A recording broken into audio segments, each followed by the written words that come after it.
My brother and his wife were visiting my home in Anchorage after treating me poorly in the past. Electricity is expensive here, so we live modestly to save costs. However, Libby, my sister-in-law, had other plans. How comfy.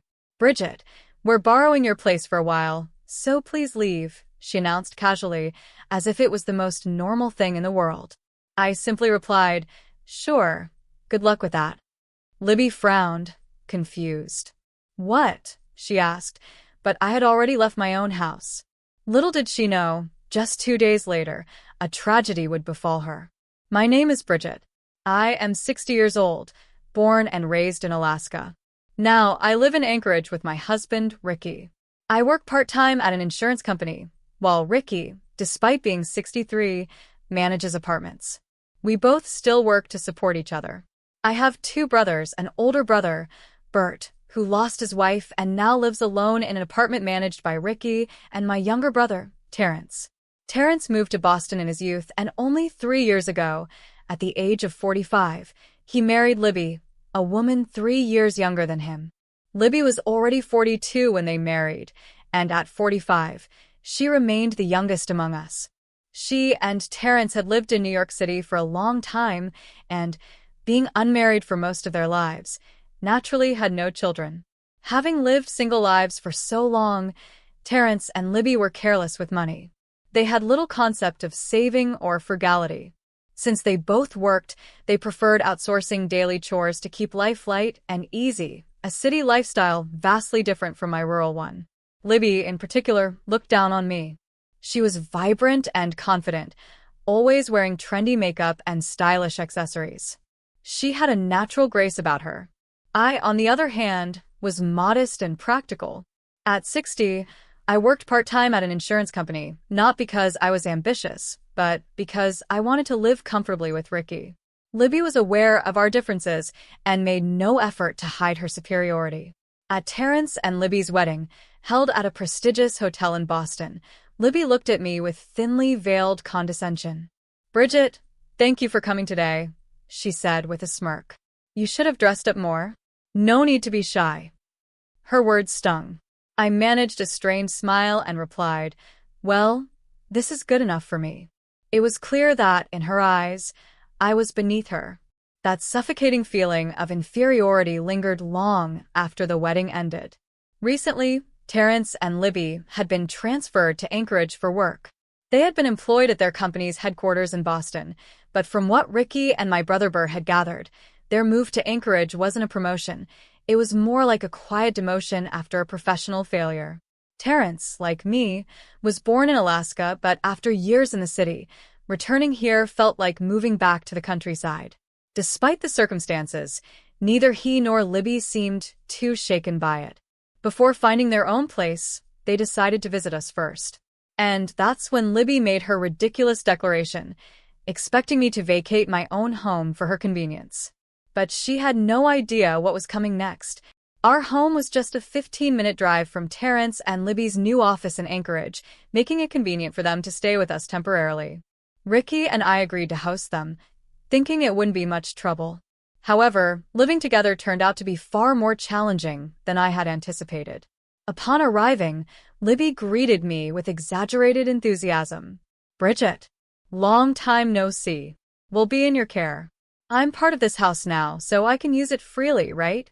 she said, her tone suggesting she had already made herself at home. Despite feeling that it was my place to offer, I forced a polite smile. "Yes, feel free to use it. It's good to stay here while you look for your own place." Libby, without missing a beat, suddenly asked, "Yeah, sure, I'll take my time. By the way, do you have any alcohol?" Taken aback by her audacity, I replied, "We have some beer in the cooler." Libby frowned.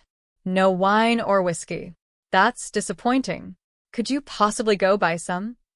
I stared at her in disbelief. She had the nerve to ask me, the homeowner, to go buy alcohol for her, as if I was some kind of servant. Though I was 12 years older, Libby's flashy confidence made me feel small. Her boldness contrasted sharply with my modest nature, and I found it difficult to stand up to her. Without thinking, I responded, "Yes, I can buy them. There's a store nearby." As I put on my coat, Ricky, who had been sitting nearby, asked, "Bridget, you're going out?" Terrence and Libby just arrived. Before I could answer, Libby quickly twisted the situation in her favor. "Oh, I thought we could relax a bit first, but Bridget offered to buy wine and whiskey for us. She said we could drink beer in the meantime." Her voice was casual, but her manipulation was precise. She made it sound as though I had volunteered, completely flipping the reality of the situation. Ricky, unaware of the truth, simply nodded, accepting her version of events. From that moment on, this attitude of Libby taking control in every situation became the norm. As soon as she arrived, Libby made sure to maintain a flawless image in front of the men. She played the role of the perfect wife, charming and gracious. I, on the other hand, became nothing more than a housekeeper in my own home. With Libby around, my weekdays turned into either socializing with her colleagues or acting as a live-in maid for the three of them, always cooking and serving drinks. Her treatment of me escalated. In the kitchen, she would bark out orders as if I were a personal chef. "Make hot wine today," she'd say, "and just whip up something with ham. Can you add that?" She never contributed to cooking or housework herself. Instead, she acted as if my role was to cater to her every whim. Sometimes, after she had been drinking, she'd enter the kitchen and lean against the counter with a smirk. "Look, Bridget, I'm doing you a favor," she'd say. "There are no children in our family, so technically, I'm the youngest. Eventually, Ricky and you will need my help, right? It's give and take, an investment for the future. We haven't known each other long, and let's be honest, the day you two can't move around isn't far. I want you to work hard now, am I making sense? You understand, right?" Her twisted logic justified her entitled behavior, expecting me to comply without question. Ricky and Terrence, not the type to step into the kitchen, remained oblivious to how much I was doing. As far as they were concerned, we were just one big happy family, and I was playing the role of the gracious hostess. Libby's condescending attitude toward me didn't exist in their eyes. Rather than complain, I endured it. I kept my frustrations to myself. But every time I cooked, the leftovers piled up in the fridge. One day, when I decided to serve the dishes from the previous nights, Libby scoffed at me. "Oh, Bridget, you're serving leftovers? The type of alcohol we drink changes daily, and the food should match it." She turned to me with a smirk, lowering her voice. "Maybe you don't understand because you haven't worked in an office much. A mistake like this could be fatal at work. You'd ruin your career instantly. You should take this as a learning opportunity, considering how sheltered you've been." Her condescension was suffocating. Every word was designed to make me feel small, to remind me that in her eyes, I was beneath her. But what Libby didn't know was that she was about to learn a lesson of her own. For over a month, I endured Libby's demeaning behavior. She treated me like an incapable worker, a mere servant in my own home. Every task I completed had to be redone under her scrutiny, her sharp tongue cutting deeper than the cold February winds outside. That night, it was bitterly cold, the kind of cold that crept into your bones no matter how many layers you wore. Outside, the snow covered everything in a silent, suffocating blanket. But inside my house, the atmosphere was anything but peaceful. As usual, they planned to drink at home again. I prepared dinner, served it, and washed the dishes without complaint. Once everything was spotless, it was time for them to relax and enjoy their drinks while I, as always, played the role of the perfect hostess. I had grown used to the routine, efficiently providing food and drinks while Libby lounged without lifting a finger. But that night, something felt different. Libby, already tipsy, sauntered into the kitchen with a glass in hand. "Bridget, you're always like this, but can't you be a bit more glamorous?" she mused, swirling her drink. "You're so plain and gloomy, it's almost contagious." I inhaled sharply, my patience wearing thin. But I refused to let her see me crack. "Well, I do wear makeup when I go out for work or shopping during the day," I replied, forcing a smile. "But I usually take it off when I get home early so I don't take up everyone's shower time. I guess that's why you see me without it often. And yes, I admit I'm naturally plain." I hoped that would be enough to end the conversation, but Libby wasn't done. She leaned against the counter, her eyes gleaming with amusement. "We're staying here until spring," she said smugly. "Electricity is expensive, but here? Unlimited AC, cozy and warm, so comfy." Then, with an exaggerated sigh, she added the words that pushed me past my limit. "Bridget, we're borrowing your place for a while, so please leave." For a moment, I froze. Her voice was light, almost playful, but her words were a command. She wasn't asking me to step out for an evening. She was telling me to vacate my own home. A sharp, searing heat rose in my chest. Libby smirked, expecting me to comply. But this time, something inside me snapped. "Sure," I said, my voice steady. "Good luck with that." Libby's smug expression faltered. "What?" she asked, blinking in confusion. But I didn't repeat myself.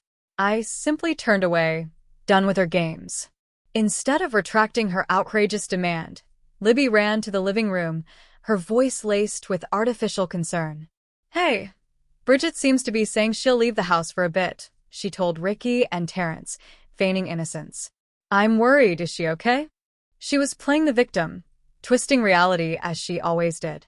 Terrence, already deep into his drinks, slurred, "Sis, what are you talking about?"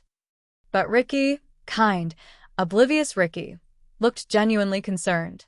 For the first time in weeks, he actually noticed something was wrong. He stood up and walked to the kitchen. "Bridget, what's going on?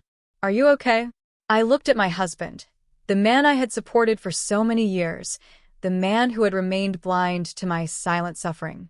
I wasn't angry with him. I was just tired. Tired of pretending, tired of enduring. With quiet determination, I said, "Bro called me over for a bit, so I'm heading to his apartment. Don't worry." Before anyone could argue, I grabbed just enough belongings to get by and walked out the door. Outside, the snow was thick, making each step slow and difficult. The bitter wind stung my cheeks, but I pressed forward. I had called ahead, and when I finally reached my older brother Bert's apartment, he greeted me warmly. Bert had lost his wife to cancer 5 years ago. He had been living alone ever since, at 63, carrying the quiet sadness of a man who had loved and lost. But he had always been a kind and reliable presence in my life. That night, I told him everything. Everything I had endured for the past month. The belittling remarks, the endless servitude, the way Libby had made me feel like an outsider in my own home. As I spoke, the weight of it all crashed down on me, and I found myself crying. "I never thought I'd be treated this way by someone younger," I whispered, wiping my tears. "And I don't intend to return to that house." Bert placed a hand on my shoulder, his voice firm but gentle. "You don't have to. Stay here as long as you need, Bridget." For the first time in weeks, I felt safe. A couple of days passed in peace. Then, one afternoon, my phone rang. It was Ricky. His voice was tense. "Bridget, where are you? Have you finished work?" I frowned. "Why? What's wrong?" "Just tell me, have you finished work?" "I was on part-time duty this morning," I said slowly. "So, I'm back at Bert's apartment now." There was a brief pause. Then, Ricky exhaled sharply. "I need you to go to the city hospital. Right now." I sat up straight. "The hospital? Why?" "Libby, she had an accident." I blinked. "What? How? What happened?" "I don't know the details yet," Ricky said, sounding out of breath. "Terrence is away on a business trip, and I can't leave. I have an important dinner meeting with a client. You're the only one who can go. Please, Bridget, just check on her for me." A dozen thoughts raced through my mind. After everything she had done to me, now she needed me? I could have refused. I could have told him it wasn't my problem. But instead, I inhaled deeply, grabbed my coat, and said, "I'll go." As I hung up the phone, I knew one thing for sure. This time, I wouldn't be the one playing servant. Hailing a taxi, I headed to the city, unsure of what awaited me at the hospital. At the hospital, I sat in the hallway waiting. Libby had undergone multiple treatments and an MRI. When she was finally moved from the emergency room to a private ward, the nurses briefed me on her condition before leaving me alone with her. The moment I stepped inside, I was met with the sight of a completely broken woman. Libby lay on the hospital bed, her face half covered in gauze, leaving only one swollen, tear-filled eye visible. A thick bandage wrapped around her head, and both her left arm and leg were encased in plaster. Her chest rose and fell with shallow breaths before she finally spoke, her voice raw and unsteady. "Bridget, I'm so sorry. I didn't say anything." She sniffled, her exposed eye overflowing with tears. "I might be done for," she choked. "Please help me. I know I don't deserve it. Ricky would be disappointed in me, and Terrence would probably find it bothersome, but you're the only one I can ask. I've been awful to you. I know that. But please, I'm begging you." I inhaled slowly. "Relax first," I said, my voice even. "Tell me what happened." Libby exhaled shakily, then began her confession. "After you left, I didn't think much of it. I thought, fine, she's gone. But I didn't realize how hard it was going to be. The snow kept piling up. At first, I ignored it, but I had to go to work. Ricky had already left, and Terrence was away on a business trip. I had no choice but to shovel everything myself." She paused, swallowing as if reliving the moment. I was already exhausted, but I had urgent work to catch up on from the previous day. I took my bike, thinking I could push through the snow, but I was in a hurry. I took a shortcut through an alley to reach the main road. She shut her eye, her breath hitching. There was a blind intersection. A wall blocked my view. And then she inhaled sharply. A 500 cubic centimeters motorcycle hit me from the right. My fingers curled against my coat. I remember flying. My face hit the pavement. There was blood on the snow. My nose and cheekbone shattered on impact. They said I probably landed on my left side. My collarbone, arm, and wrist broken. My leg has a complex fracture. They don't know if it'll fully heal. The biker only had minor injuries. And her voice cracked. They said my face might never recover. She let out a weak, broken sob. Hearing the full story, I felt something strange inside me. Not pity. Not sorrow. It was relief. It was cruel to think this way, but after everything she had done to me, it felt like justice had come for her. The moment I left that house, the balance had shattered. She had no one to exploit anymore. She had to face reality. The reality she had ignored for so long. I wasn't the one who had sought revenge. I never wished this upon her. But life had a way of making people answer for their actions. I steeled myself and spoke. "Libby, you're a fool." She flinched, her body tensing. "Who are you apologizing to?" I pressed. She let out a shuddering breath.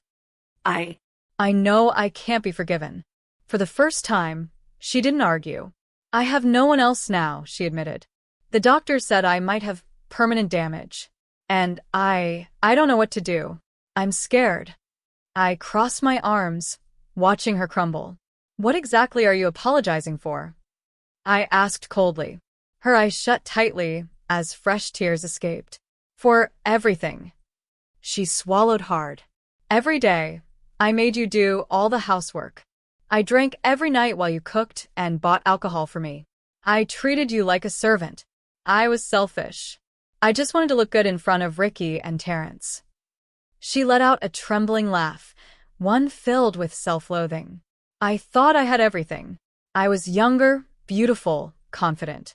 I thought I could charm any man, that I had the world at my feet." Her voice turned to a whisper. "But now?" "Now I have nothing." She took a ragged breath. "I'm not beautiful anymore. I'm not useful. I can't even live without someone taking care of me. I lost everything. And I don't want to die like this, Bridget." Silence filled the room. Outside, snowflakes drifted past the hospital window, falling silently onto the city.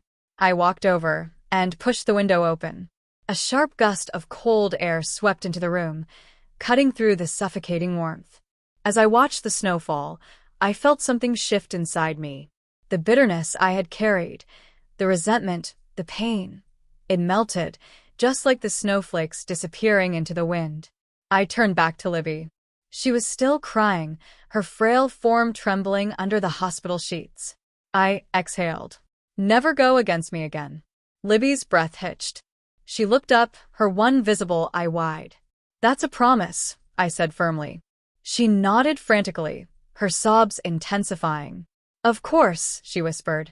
I swear. I'm truly sorry. I listened to her cry, her once unshakable confidence shattered into nothingness. And for the first time since this nightmare began, I knew I had won. Please feel free to comment below if you liked this. Remember to like and subscribe for more.